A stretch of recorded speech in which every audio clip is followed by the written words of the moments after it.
পর্যন্ত পৌঁছাইয়া দেন।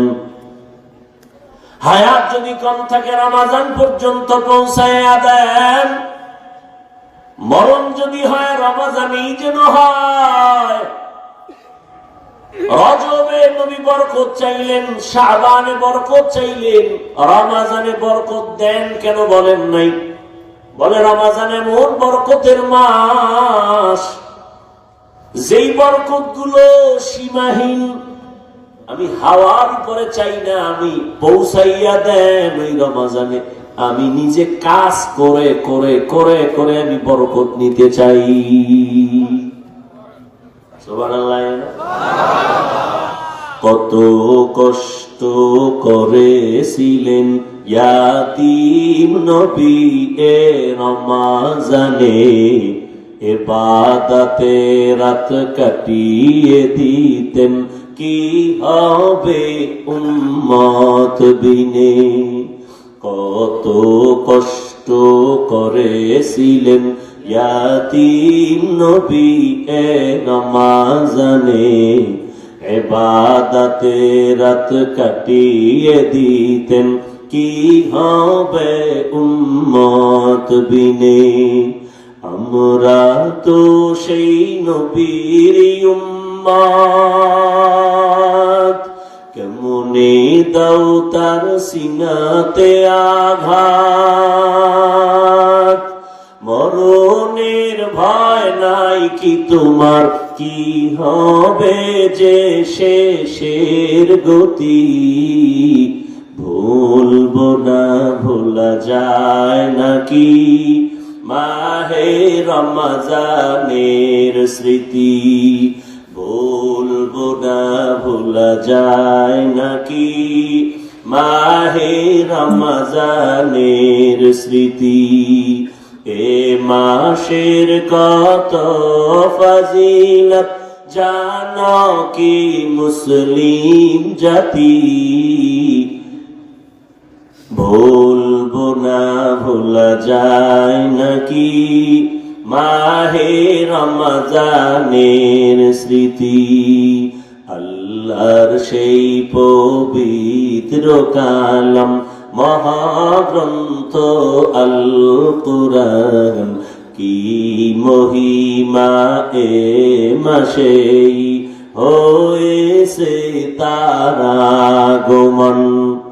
আল্লাহর সেই পবিত্র কালাম মহাগ্রন্থ আল কুরআন, কি মহিমা এ মাসেই হয়েছে তার আগমন। এক নেকে শতুর রহমান, দেন নফল ফরজ সামান। রহমত বরকত নাজাতের মাস, জ্বালাও আমলের বাতি। ভুলবো না ভোলা যায় নাকি মাহে রমজানের স্মৃতি। এ মাসের কত ফজিলত জানো কি মুসলিম জাতি। ভুলবো না ভোলা যায় নাকি মাহে রমজানের স্মৃতি। ভুলবো না ভোলা যায় নাকি মাহে রমজানের স্মৃতি। খারাপ লাগতেছে আপনার? সময় দিবেননি? রমজান এমন বরকতের মাস, নবী বললেন রজবে বরকত দাও, শাবানে বরকত দাও, রমজানে বরকত দাও না বলে বললেন রমজান পর্যন্ত পৌঁছাইয়া দাও। কারণ রমজানে জাহান্নামের দরজা বন্ধ। রমজান এমন বরকতের মাস, যেই রমজানে জান্নাতের সব দরজাগুলো খোলা, শয়তানের শিকলে বান্ধা, সমস্ত কবরের আযাব রমজানে বন্ধ। এমন এক বড় মাস, একটা নফল আমল করবেন ফরজের সমান সওয়াব, একটা ফরজ আমল রমজানে করবেন 70টা ফরজের সমান সওয়াব। কথা বল না কেন? ভাবে আছেন না ঘুমান? ভাইরা আমার, 11 মাসে এক নফলের ফলাফল এক ফরজের ফলাফল এক। রমজানে একটা নফলের মান ফরজের সমান, এক ফরজের মান 70টা ফরজের সমান। এজন্য নবী দোয়া করছেন, হে আল্লাহ, রজবের বরকত দিও, শাবানের বরকত দিও, রমজান পর্যন্ত পৌঁছাইয়া দাও, আমি আমল করে করে রমজানের বরকত নিব। এই বরকতের মাসে আমার যেন মরণ হয়। এরে নবীরা আসে, রমজানের এত বরকত কেন? কোরআন নাজিলের মাস। শুধু তাই না, এ মাসে অন্য কিতাব এই মাসে নাজিল হয়েছে, তাওরাত এই রমজানে নাজিল হয়েছে, জবুর কিতাবটাও রমজানে, ইনজিল রমজানে, ঈসা নবীর মুসা নবীর কিতাব রমজানে, ইব্রাহিম নবীর কিতাব আছে রমজানে। রমজান এত বরকত। কোরআন এমন দামি একটা কিতাব, দোকানে যাইয়া কাপড়ের দোকানে ঢুকিয়া দেখেন অনেক টুকরা কাপড় ফেলে দেয়, এটির কোনো কাজে লাগে না, টুপিও হবে না, জামাও হবে না, প্যান্ট হবে না, হাফ প্যান্টও হবে না।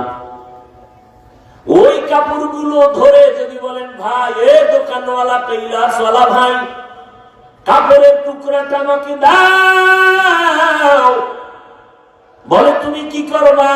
তুমি একটু সেলাই লাগাইয়া আমারে কোরআনের গিলাপ বানায়া দাও। যেই কাপড় ফালাইয়া দিছে, কাজে লাগবে না, কোনো দাম নাই, 5টা মিনিট ব্যয় কইরা সেলাই লাগায় গিলাপ বানায়া দিছে। এবার দোকান ক্রেতা বলে, ভাই কিছু টাকা নিবানি? না লাগবে না, কোরআনের বরকতে দিয়া দিলাম, দোয়া করিও। কোরআনের সাথে লাগছে ফেলে দেওয়া কাপড়, এখন গিলাপ হয়ে গেছে। দাম কম না বেশি? অনেক দাম। এখন এটারে সবাই চুমা খায়, নিচে থাকে না। কোরআনের সাথে লাগার কারণেই তো দাম। এই যে এত সুন্দর একটা চেয়ার বানাইছে, কত লাখ টাকা গেল, কিন্তু নরমাল একটা ফেলে দেওয়া কাঠ, এটা দিয়ে আপনি একটা রেহাল বানাবেন, কোরআন শরীফের সাথে সম্পর্ক লাগাই দিবেন, রেহালটার দাম কমবে না বাড়বে? রাস্তায় কত কাগজ পড়ে থাকে, কেউ ধরে না। বিসমিল্লাহ লেখা একটা কাগজ যদি রাস্তায় কেউ পায়, মুসলমান এটার উঠায় চুমা দেয়। এই জন্য সব ওলামায়ে কেরাম বলে, এই যে হ্যান্ডবিল টেনবিল করো, ওই সামান্য কাগজে বিসমিল্লাহ লেখবা না। বিসমিল্লাহ কাগজ রাস্তায় পড়ে থাকতে পারে, বিসমিল্লাহর অপমান যেন না হয়। কোরআনের কারণে এত দাম। রমজানের সম্পর্ক কোরআনের সাথে দাম বেড়ে গেছে। কোরআন আছে কদরের রাত, কত দাম। ইন্না আনজালনাহু ফি লাইলাতিল কদর ওয়া মা আদরাকা মা লাইলাতুল কদর লাইলাতুল কদরি খায়রুম মিন আলফি শাহর। রমজানে কোরআন আসছে কদরের রাতে, দাম কত? কয় 1000 মাস লাগাতার। 1000 মাস যদি বান্দা ইবাদতে কাটাইয়া যা বরকত আর সওয়াব পাবে, কদরের এক রাতের ইবাদতে আল্লাহ তার থেকেও বেশি দান করবে। আতিনা ফি দারে দুনিয়া না হাসান, আতিনা ফি দারে উকবা না হাসান, ইয়া গিয়াসাল মুস্তাগীসিন ইহদিনা লিফতিখারা बिलउलूमे वलगिना हर गोरी दे नेको तू तैयार है जो न मांगे उससे तू बेजार है। আপনাদের এই অঞ্চলে বিল্ডিং এর অভাব নাই, কিন্তু একটা বিল্ডিং এর ওই পরিমাণ দাম নাই কোরআনওয়ালা টিনের ঘরের যেই দাম। ঠিক নেই? আমি হাফিজুর রহমানের কোন মূল্য নাই, কিন্তু আপনারা জানেন এই মাঠে বওয়ার পরে কেউ খানাও দিবে না, গাড়ি ভাড়াও দিবে না। আপনারা চুপচাপ বসে বয়ান শুনতেছেন, এটা আমার বাহাদুরি করার কিছুই নেই, সব কোরআনেরই বরকত। এই কালামে জিন্দা কোরআনে হাকিম হিকমতে উ লা ইয়াজাল সুতু কদিম। আল্লাহ তাআলা এই রমজানে রোজাকে ফরজ করার ক্ষেত্রে আল্লাহ কত মায়ার আওয়াজ দিয়ে বলেন, প্রথমে ও আমার বন্ধুরা। প্রত্যেকটা মুমিনকে আল্লাহ বন্ধু বানায় নিছেন। আল্লাহ বলেন ইয়া আইয়ুহাল্লাযীনা আমানু, ও আমার বন্ধু। বন্ধু কেন বললেন? বলে বন্ধুর সাথে বন্ধুর মোহাব্বত যখন গভীর হয়ে যায় তখন কষ্ট বন্ধুর কাছে আর কষ্ট থাকে না। আল্লাহ প্রথমে বন্ধু বানাইয়া এরপরে কঠিন একটা আদেশ দিতেছেন, তাও কেমন? বাই ফোর্স, অর্ডার না। নামাজ পড়ো, না না, তোমার জন্য একটা সুন্দর কাজ রাখা হয়েছে, তুমি করবানি। কাজ রেখে দিছি, কর, এটা না। কত নরম ভাবে আল্লাহ বুঝাইতেছে, তোমার উপর একটা দায়িত্ব রাখা হয়েছে, তুমি পালন করবানি। এখন বন্ধু চিন্তা করে কেমন একটা দায়িত্ব, না জানি না পারি। না না না, ভয় নাই, তোমার পূর্বে যারা ছিল তারাও এ দায়িত্ব পালন করেছিল। তখন কাহা তাহলে পারা যাইতে পারে, করবো। শুধু করলে কি লাভ জানো? এটার পুরস্কারটাও কিন্তু কঠিন। নামাজের পুরস্কার মাধ্যমে দিছি, আমি ডাইরেক্ট দেই নাই। যাকাত দেয় একজনে, যাকাতের পুরস্কার ফেরেশতার মাধ্যমে, ডাইরেক্ট আল্লাহ দেয় না। কিন্তু রোজার পুরস্কারটা কেমন আল্লাহ পাক বলে, নবী জানায় দেন, কিয়ামতের দিন কোটি কোটি মানুষের সামনে আমি আল্লাহ রোজাদারকে ডাইরেক্ট সামনে দাঁড়াইয়া আমি নিজের কুদরতি হাতে পুরস্কার দান করব। অথবা আর এক ব্যাখ্যা হলো, এই কোন পুরস্কার নাই, রোজাদার তোর পুরস্কার আমি আল্লাহ নিজেই। অর্থাৎ আমি তোর হয়ে গেলাম, তুই আমার হয়ে গেলি। অর্থাৎ ও রোজাদার, আমি আল্লাহ তোমার, তুমি বান্দাও আমার। আল্লাহ যদি আমার হয় আর আমি আল্লাহর হই, আর পেরেশানি আছে? বাদশাহ হারুন রশিদ একদিন বের হয়েছে। বাদশাহ হারুন রশিদের নাম শুনছেন তো? আপনাদের খারাপ লাগলে বলেন, মোনাজাত দিয়ে। আমি শুরুতেই বলছি, বয়ান বক্তার যত বড় কণ্ঠ হোক আর এলেন, ওই মাস্তানি চলে না বয়ান। আল্লাহর রহমত আর শ্রোতাদের দিলের আকর্ষণ লাগে।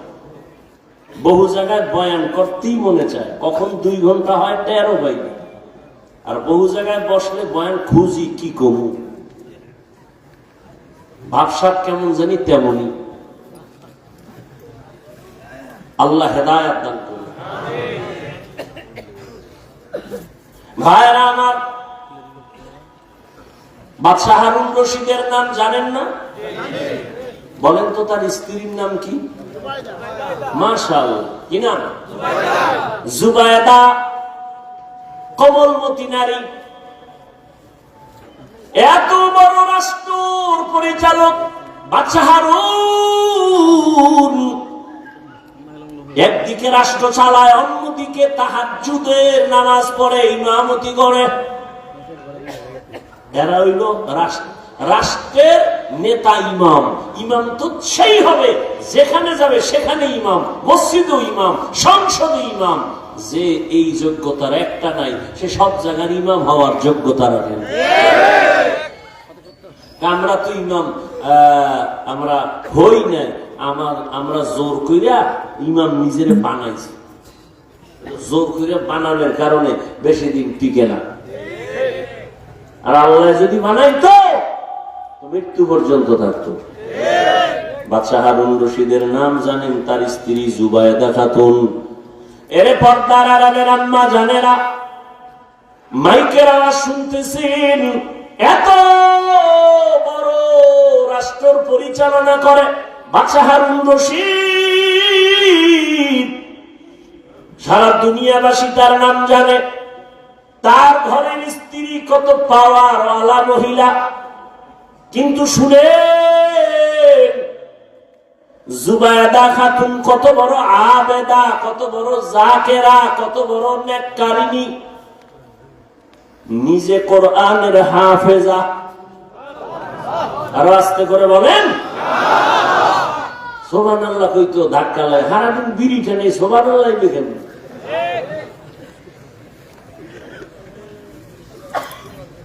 মরাটার মারো কেন, লড়ে কেন? এতগুলি মানুষ একটা সুবহানাল্লাহ কইল, সামনে ছিদ্র হয়ে যাওয়ার কথা না? নিজের ছিদ্র হওয়ারই খবর।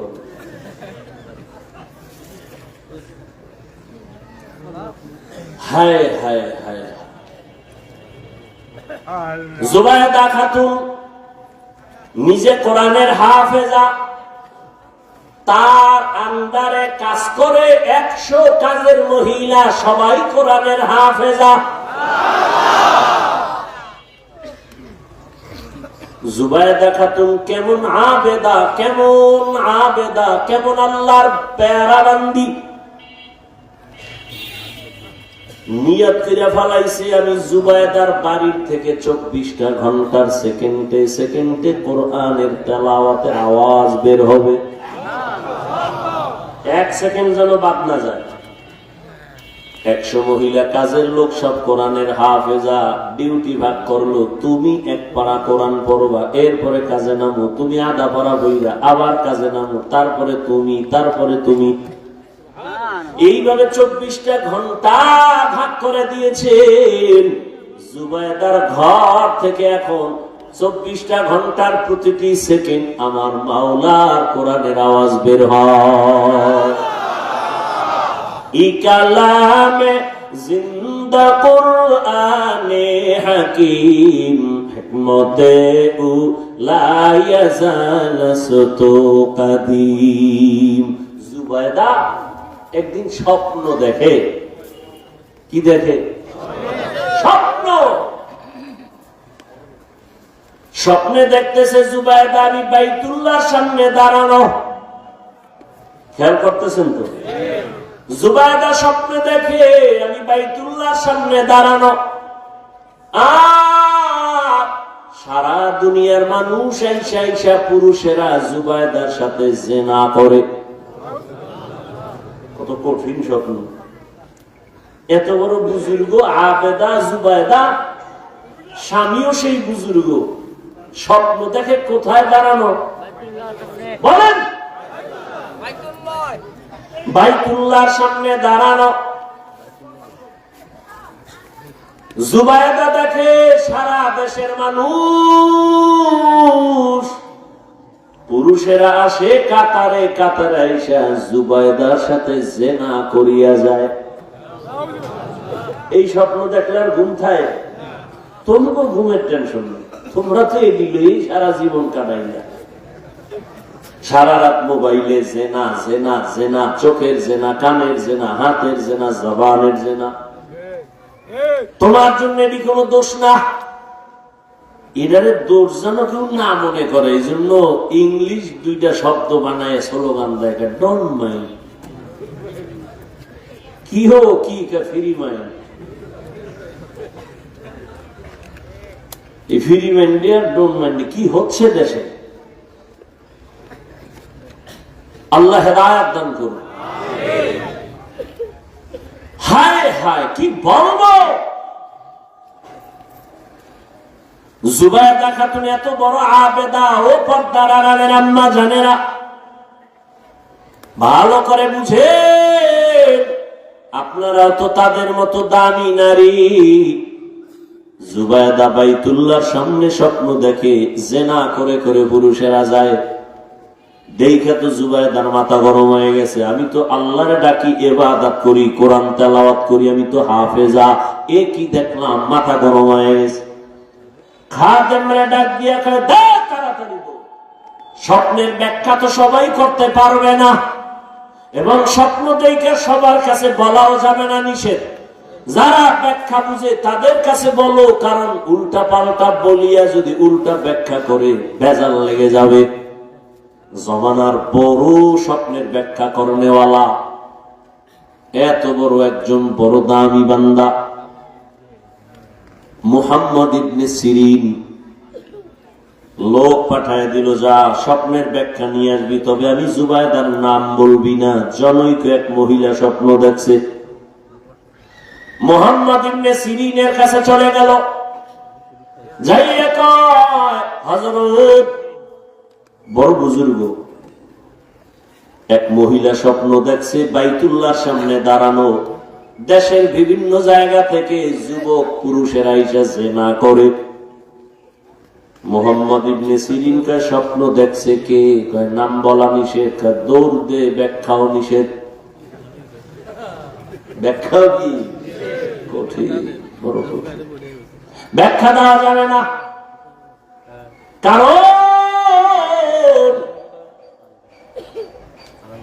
একজন স্বপ্ন দেখে আজান দিতেছে, আজান কি দিতেছে, দৌড়ে গেছে ইবনে সিরিনের কাছে, হযরত আমি আজান দিতেছি, রেডিও তুই মরবি।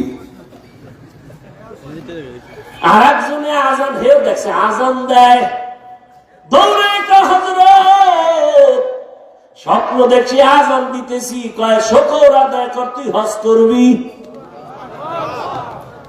একই স্বপ্ন, দুইজনের ব্যাখ্যা দুই রকম, বুঝেননি?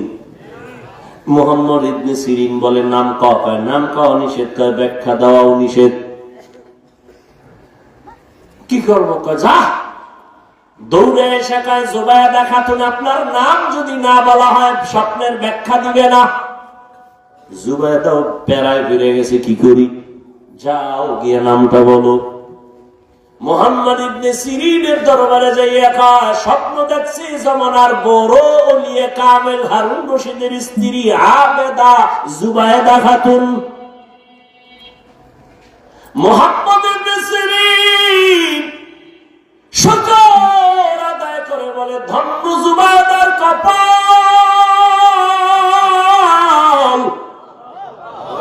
জুবায়দার কপাল ধন্য।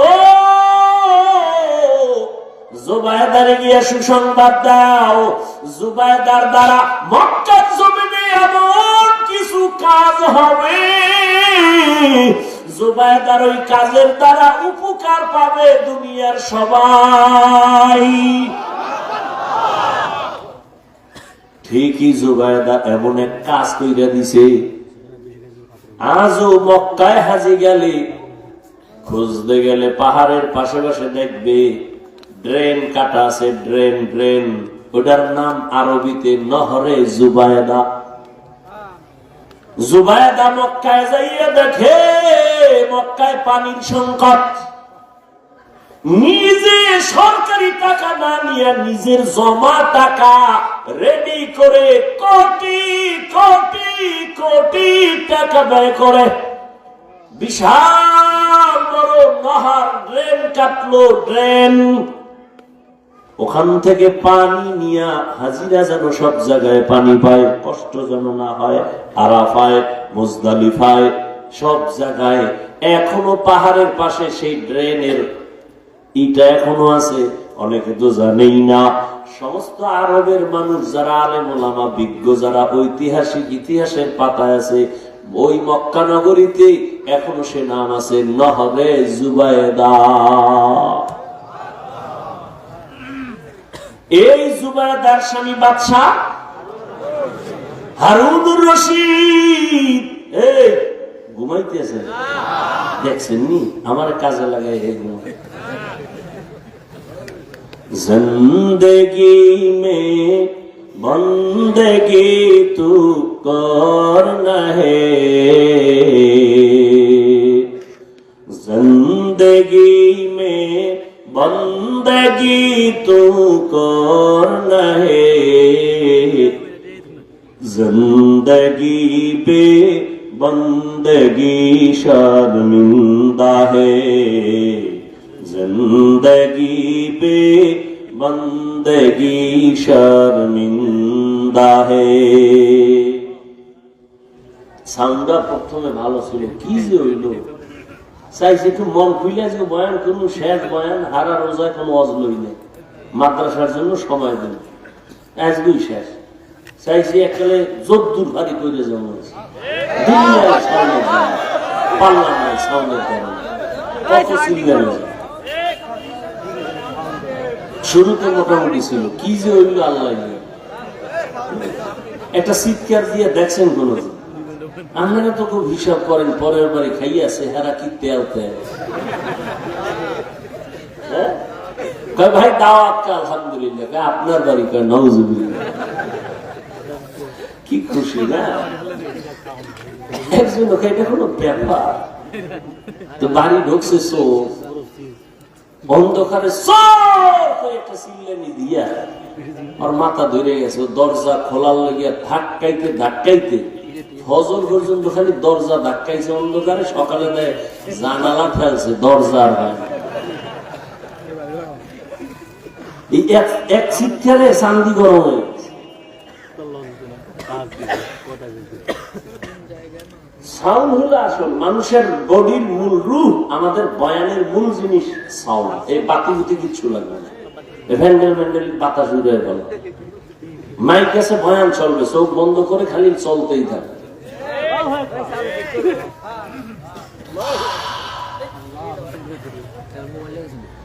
यहाँ हम सब मुसाफिर दिल ना लगा,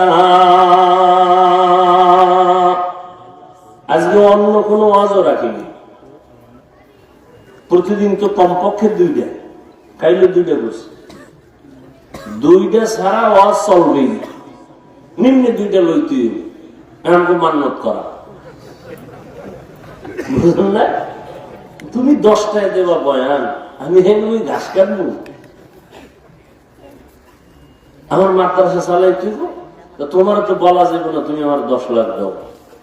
তো কষ্ট করে 2-4টা কইরা মানুষ যদি হাদিয়া দেয়, দিয়া সংসার, মাদ্রাসা, শিক্ষক, ছাত্র হালাল ভাবে, আমরা তো আকাম করি না, সিনেমা হল করি না, গাঞ্জা খাওয়াই না, মানুষের ক্ষতি করি না, মাদ্রাসা করি।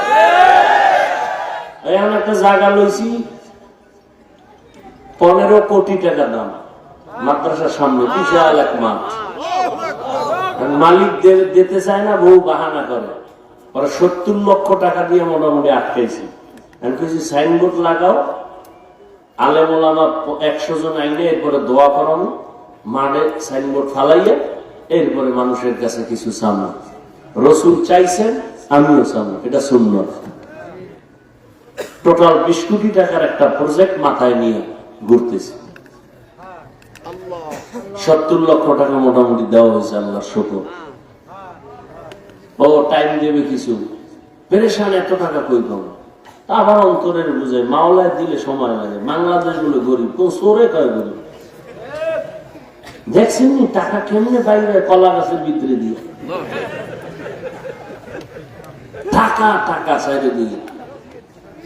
একজন সাধারণ মানুষের টাকা বলে 184 কোটি, সাধারণ মানুষ কামাই আলাইছে, যেমন কামাইছে এমন আবার গেছি। হায় হায় হায় হায় ভাইরা আমার, তো বাদশাহ হারুন রশিদ ভাই নিছে সফরে কই যাইব, তার সাথে তো উজির থাকে, উজির বুঝেন না, বডিগার্ড না, কি এর গার্ড, হ্যাঁ কোনো গার্ড মাঠ লাগে, আমগো না গার্ড লাগে, বডিগার্ড। এই বডিগার্ড আবার বডির মধ্যে গুলি মারে। হারুন রশিদ যাই দেখে রাস্তার পাশে এক বুড়া একটা ফলের গাছ লাগায়, খুব কষ্ট করে ঘামায় গেছে। বাদশা হারুন রশিদ এই বুড়া করো কি? ফল গাছ লাগাই। লাভ কি যে কষ্ট করো, ঠাডা বাংলা রোদের মধ্যে ফল হইল কবে? বহুত দিন পর। তোমার বয়স কত? মরণ্য অবস্থা। ঠিক কষ্ট করো কেন? আরে বুঝো না, আমার পূর্বপুরুষরা গাছ লাগাইছে, ফল আমরা খাই, আমরাও গাছ লাগাই যাবো, এরপরে যারা আসবে ওরা ফল খাবে। বুড়ার কথাটা সুন্দর না? বাদশা হারুন রশিদ খুশি হইয়া বুড়ার কথা 1000 টাকা হাদিয়া দিছে।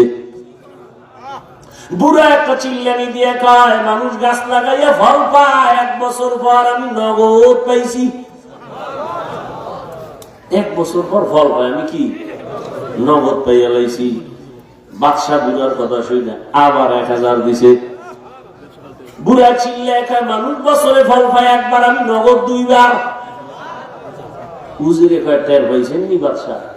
এই বুড়ার দ্বারে থাকলে আপনার ফকির বানাবে, তাড়াতাড়ি লাগে।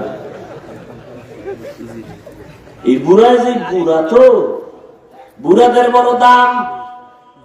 আর এখন শিক্ষিত পোলাপান শিক্ষার মাস্তানি নিয়ে ঘুরে, বাবায় বাংলা কথা ভালো জানে না, লেখাপড়া তেমন করে নাই, শিক্ষিত সন্তান শুদ্ধ কথা কয়, এখন মূর্খ বাবার কোনো মূল্য নাই। বলে জিগামুখী বাবাই বুঝে কি? বাবাই বুঝে কি কইয়া বাবারে বাদ দিয়া লাইনে লাইনে লাইনে লাইনে বেলাইন হয়ে গেছে। বন্ধু আর বান্ধব দিয়া মাইয়াও ঠিক করে ফেলছে। বাবারও জিগায় না, মায়েরও জিগায় না, নিজে বিয়ে করার জন্য চয়েস করে ফেলেছে বন্ধু দিয়া মাইয়া। মাইয়ার বাড়ি দেখতে যায়, কমপ্লিট হয়ে গেল। মেয়ের বাবা বড় আপ টু ডেট, আধুনিক শিক্ষিত। এই তোমার যে মাইয়াটা দিব রাখবা কই? কয় বাবার বাড়ি। কয় বাড়িটা তো দেখা দরকার। কয় চলো। এবার ছেলের বাড়ি আসবে মেয়ের বাবা দেখতে। মায়ের কয় আম্মু কিছু মেহমান আসবে, খানার আয়োজন করো। কিন্তু একবারও ছেলে কয় না আমি বিয়ার রাস্তায় যাইতেছি, মেহমান আসবে, খানা ব্যবস্থা করো। বুড়া বাবায় বুঝে না, বাবার জিগাইব কি? মেহমান তারিখ মতো মা কষ্ট করে বুড়া মানুষ রান্না করেছে। বাবা ঘরের মধ্যে মেহমান আসছে, দুপুরের খানার আয়োজন, ধুমধামে মেহমানদারি চলতেছে। মেয়ের বাবা কানে কানে একজনের কয়, একেবারে তো খারাপ না। আওয়াজটা বাতাসে যায় বাবার কানে লাগায় দিছে। বাবার অন্তরে ধাক্কা লেগে গেছে। বাবা ঘরের ভিতরে গিয়া চোখে বালিশ চাপা দিয়া কান্না করে। বৃদ্ধ বাদ দিয়ে কয়, স্বামী কেন তুমি কাঁদো? বলে সর্বনাশ, মেহমান রে খানা পাকাইছো। কয় হ্যাঁ। কেমন মেহমান জানুনি? কয় না, আমার ছেলে বুঝি গোপনে মাইয়া ঠিক করছে, ওই বাড়ির মেহমান খাচ্ছে। মাও চোখের পানি ছেড়ে কান্না করে, ও আল্লাহ এত কষ্ট করে ছেলেটারে বড় বানাইলাম, শখের বিবাহ করাবো, আজ আমার ছেলে আমারে জিগায় না। মেয়ের বাবা শর্ত দিছে, তোমরা সবাই আমার বাড়ি যাইবা, তবে মূর্খ বাবাটা বানিবা না। এ মুরব্বি টুরব্বি লাগবে না, মুরব্বির এখন দাম নাই। ছেলে বাবার কান্না দেখে এক পর্যায়ে দুর্বল, মাপ চেয়ে কয়, বাবা মাফ করে দাও, আমি তো এই কাম ঘটায় ফেলছি, এখন যাব, তোমারে তো নিতে নিষেধ করছে, কি করা যায়? বাবা তুমি কষ্ট নিবা না। বাবা যতই কষ্ট নেয়, সন্তান আইসা মাপ চাইলে আর অন্তরে কিছু রাখে না। এর নাম বাবা, এর নাম মা, অন্তরে কিচ্ছু রাখে না। বাবায় পরামর্শ দিয়ে কয়, রে সন্তান, আমারে যদি না নাও দুঃখ নাই, তবে আমার মনে হয় আমারে যদি নিতি, কঠিন বিপদ থাকলো তুই উদ্ধার হইতে পারতি। ছেলেটা আবার বিপদ কি কয় জানি না। ছেলেটাও বুদ্ধি কইরা বাবার একটা গোপন বক্স বানাইয়া ওই বক্সের মধ্যে ঢুকাইয়া বাবারে নিছে। বাবার লয়ে গেছে, কেউ জানে না এর মধ্যে কি। মেয়ের বাবার বাড়ির কেউ জানে না, বাবার এক সাইডে রাখছে। তো আগের দিনের বিয়ের অনুষ্ঠান তো একটা প্যারা দিয়া মানুষের আটকায় দিত, সারা রাত বইয়ে খাও, জব দাও, এরপরে খাও, চলতো না? এখন ওডির টাইম নেই, এখন সারা রাত খালি গান চলে, নাচ চলে, ওডির আর সময় কই। ভিডিও ক্যামেরা, আকাম সাকাম দুনিয়াতে যা আছে সব, গায়ে হলুদ, পায়ে হলুদ, সব হলুদ, এই আকাম দিয়া চলে বিয়ের অনুষ্ঠান। 5 তলা বিল্ডিং 12টার পরে কাঁপে। ইমাম সাহেব কয় কি ভূমিকম্প শুরু হইল? ঘুম ভেঙে গেছে, গিয়ে কয় হাজি সাহেব জমিন কাঁপে কেন? কেন আমরা দাওয়াত পান না? আমার মাইয়ার গায়ে হলুদ চলে ছাদের উপরে। হাজি সাহেব ভিআইপি প্যাকেজে রাজি। আমি এজন্য মাঝে মাঝে বলি, কি এর পিসাবের মুরিদ, কি এর তাবলিগওয়ালা, কিসের হাজি সাহেব, এগো ইমানের পার্সেন্ট কত মাইয়া পোলার বিয়ার সময় টের পাওয়া যায়? টের পাওয়া যায়নি? ইমানের পাওয়ার কত? উপরে গিয়ে কিছু লাগবে না, যৌতুক হারাম। ঘরের দরজা লাগায় কি দিছে, এটা তো ঠিক হয়নি, এটা দিল না কেন, এটা কি মানবতা হইল? ওইটা দিল না কেন, এটা কি মানবতা হইল? আর তলে তলে যারা যৌতুক খায়, বিয়ার আগেই কয় বিদেশ যাওয়ার ভিসা লাগবে। কি চায়? একটার ধৈর্য কই যাবি তো বিদেশ, ভিসা দেবে হর বাড়িতে, বউ নিবি প্রায় সম্ভব না। বিয়েটা করে বউ থুবি পাহারা দিবে, ছোট ভাই বানায় বলতেছি, এখন চলে না, চলে না। আল্লাহ হেদায়াত দান করে। যৌতুক যারা দেয়, যারা নেয়, যারা সহযোগিতা করে, সবাই ডাকাত, সবাই জালেম, সবাই চোর, সবাই ফকিন্নির বাচ্চা, সবাই ছোট লোক, সবাই ইতর, সবাই নারীর দুশ্মন, রসুলের দুশ্মন, ইসলামের দুশ্মন, দেশের দুশ্মন। এদের মতো ইতর, বেহায়া, বেলাজা আর দুনিয়ায় কেউ নাই। আরো 2-1টা শব্দ থাকলে শিখায় দে, কই দেখিনি ওগুলো লাজ হয়।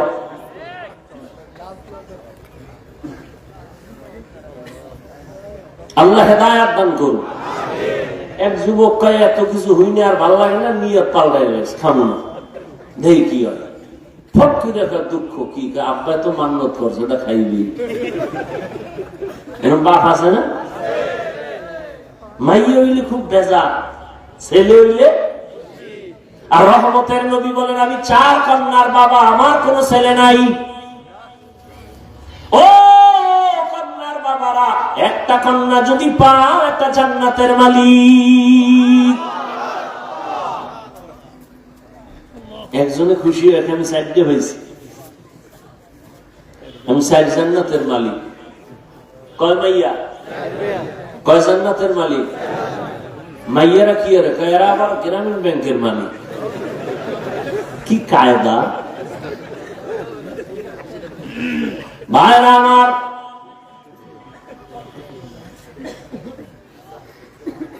হারুন রশিদের ঘটনা দিয়ে বুঝাইতে চাই, আসল মালিকের সাথে যখন সম্পর্ক হয়ে যাবে, তখন আর পুরস্কারের কোনো লিমিট থাকে না। ঠিক আমার মালিকের সাথে যত বন্ধুত্ব হয়ে যায়, তখন আর কোনো আলাদা পুরস্কার নাই। আল্লাহ কয়, রোজাদার আমি আল্লাহ তোর নিজের পুরস্কার হয়ে গেলাম, আমি আল্লাহ তোমার হয়ে গেলাম, তুমি আমার হয়ে গেছ, তোমার কোনো ভয় নাই। এই রমজানের মাধ্যমে তুমি তাকওয়া অর্জন করো, গুনাহ থেকে নিজেরে কন্ট্রোল করো। রোজার দ্বারা তাকওয়া যেই পরিমাণ অর্জন করা যায়, অন্য আমলের দ্বারা এই পরিমাণ অর্জন করা যায় না। রোজার মধ্যে বড় আমল 2টা, এক হলো তারাবির নামাজ, আর এক হলো রোজা। এর নবীর উম্মতের দল, এই মাসে আর একটা সুন্দর আমল হলো কোরআনের তেলাওয়াত। আমি আগেই বলছি, মনে থাকলে আবার বলেন, রমজানে একটা নফলের দাম কি একটাই না ফরজের সমান? একটা ফরজের দাম 70টার সমান। ও এলাকার মুসলমান যুবক বাবারা, মা বোনেরা, বৃদ্ধ বাবাজিরা, আগামী রমজান পাওয়ার গ্যারান্টি আছে? অতএব আমার অনুরোধ, এই রমজান যারা পাইছেন, পাবেন, আপনারা এই সময় নষ্ট করবেন না, নফল ইবাদত ছাড়বেন না। নফল ইবাদতের মাধ্যমে দাম কি হবে জানেন? কিয়ামতের দিন ফরজ আমলের যত ঘাটতি হবে সব নফল দ্বারা পূরণ হবে। অথচ আপনাকে কে জানি বয়ান দিছে নফল লাগে না, অথচ স্পষ্ট হাদিস ফরজ আমলের ঘাটতি পূরণ হবে নফল আমলের দ্বারা।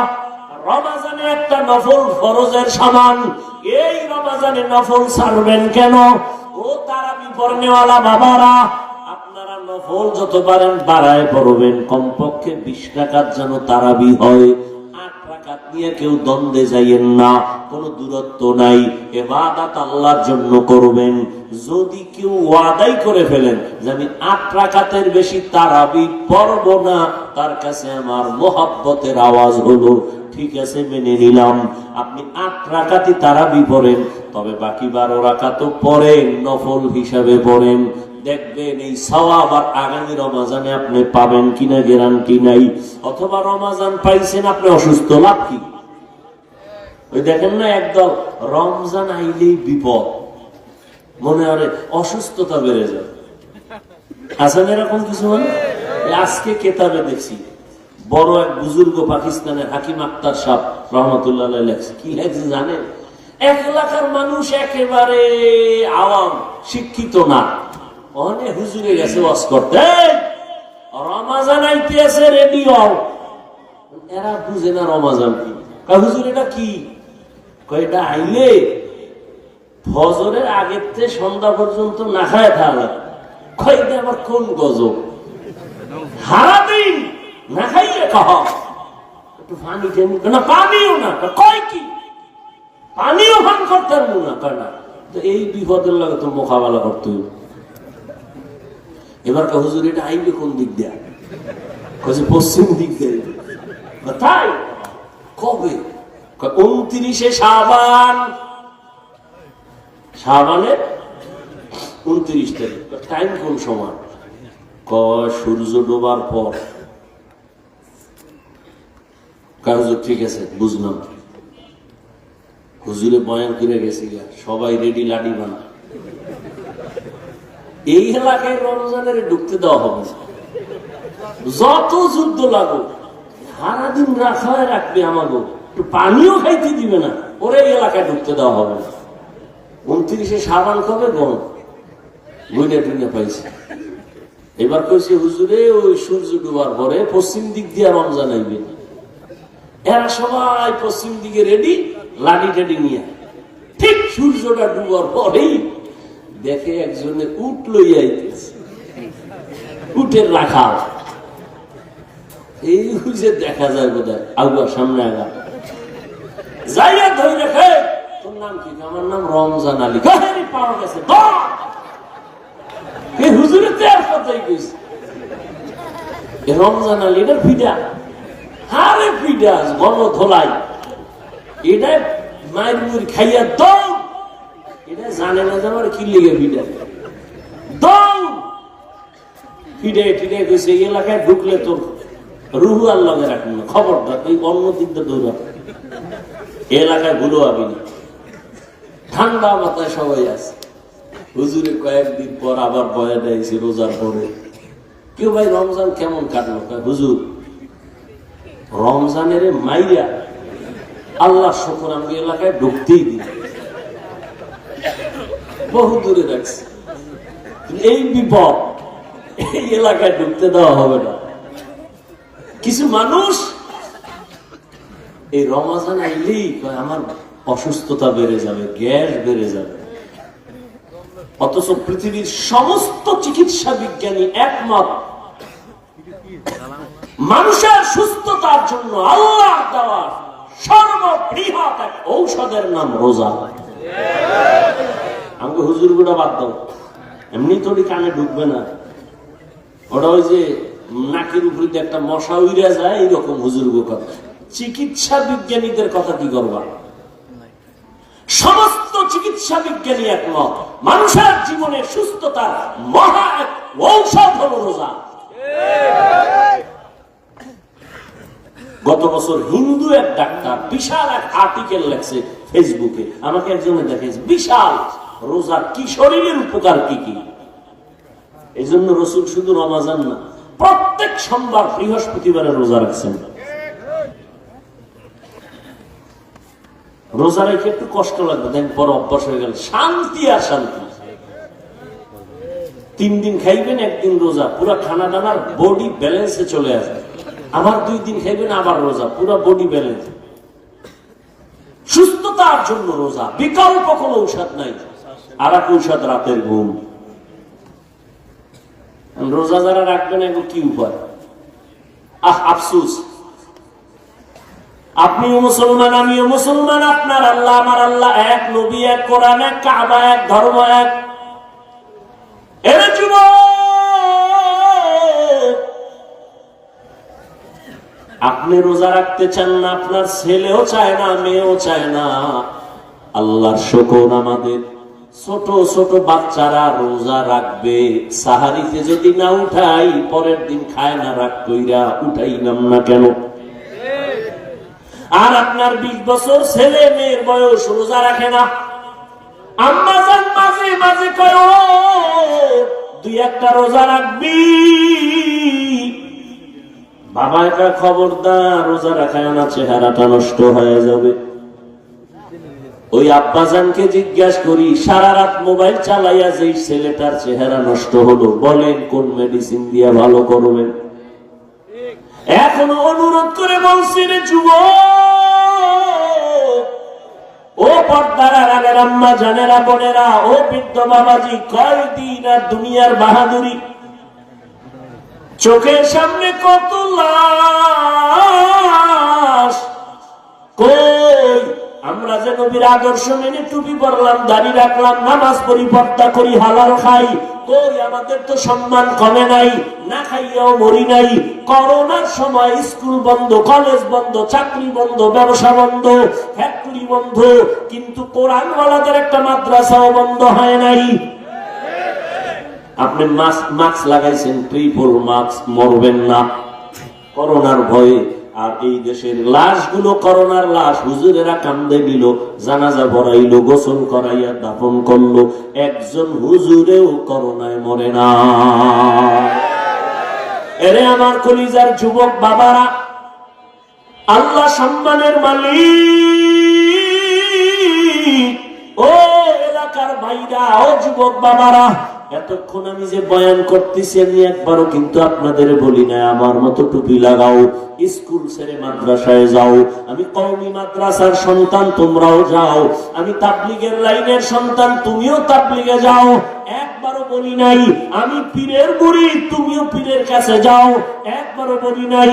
বরং আমি বলতে চাই, যুবক তুমি স্কুলে পড়ো, আমি হাফিজুর রহমান তোমাকে ধন্যবাদ দিয়ে গেলাম, দোয়াও করে গেলাম। তুমি স্কুলে পড়ে ডাক্তার হও, কলেজে পড়ো, ভার্সিটিতে পড়ো, তুমি ইঞ্জিনিয়ার হও, প্রফেসর হও, তুমি একজন সাংবাদিক হও, ওসি ডিসিএসপি হও, আমি দোয়া করে গেলাম, অন্তর থেকে বলছি। তোমার মাদ্রাসায় যাওয়া লাগবে না, তুমি একজন ব্যবসায়ী হও, চাকরিজীবী হও।